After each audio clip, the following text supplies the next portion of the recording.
Iran যুদ্ধ শুধু মধ্যপ্রাচ্যের মানচিত্রই বদলায়নি, নাড়িয়ে দিয়েছে যুক্তরাষ্ট্রের পুরনো মিত্রদের সঙ্গে সম্পর্কের সমীকরণও। এবার প্রশ্ন উঠছে, ওয়াশিংটনের সবচেয়ে ঘনিষ্ঠ আরব মিত্র সৌদি আরব কি ধীরে ধীরে ট্রাম্প প্রশাসনের ওপর আস্থা হারাচ্ছে?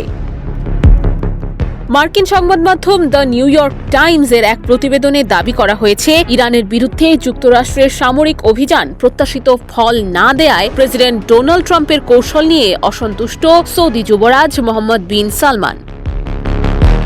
প্রতিবেদন অনুযায়ী যুদ্ধ চলাকালে হরমুজ প্রণালীতে প্রজেক্ট ফ্রিডম নামে একটি সামরিক অভিযান শুরু করে যুক্তরাষ্ট্র, কিন্তু শুরু থেকেই এর বিরোধিতা করে সৌদি আরব। শুধু তাই নয়, নিজেদের আকাশসীমা ব্যবহারের অনুমতিও দেয়নি রিয়াদ।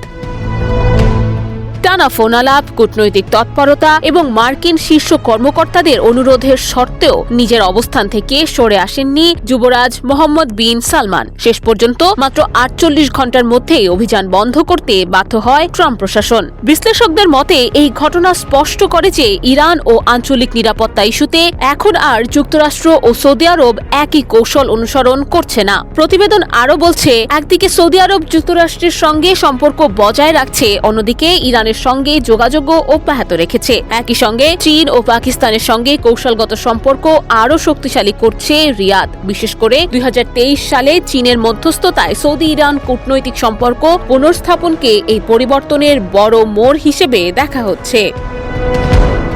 আন্তর্জাতিক বিশ্লেষকদের মতে সাম্প্রতিক ঘটনাগুলো দেখাচ্ছে মধ্যপ্রাচ্যে সৌদি আরব এখন আগের মতো এককভাবে ওয়াশিংটনের কৌশলের উপর নির্ভর করছে না, বরং নিজেদের জাতীয় স্বার্থকে সামনে রেখে বহুমুখী কূটনৈতিক ভারসাম্যের পথে হাঁটছে রিয়াদ। আর সেটি মধ্যপ্রাচ্যের নতুন ভূরাজনৈতিক বাস্তবতার সবচেয়ে বড় বার্তা। নুসরাত অনন্যা, ডেস্ক রিপোর্ট, এদিন।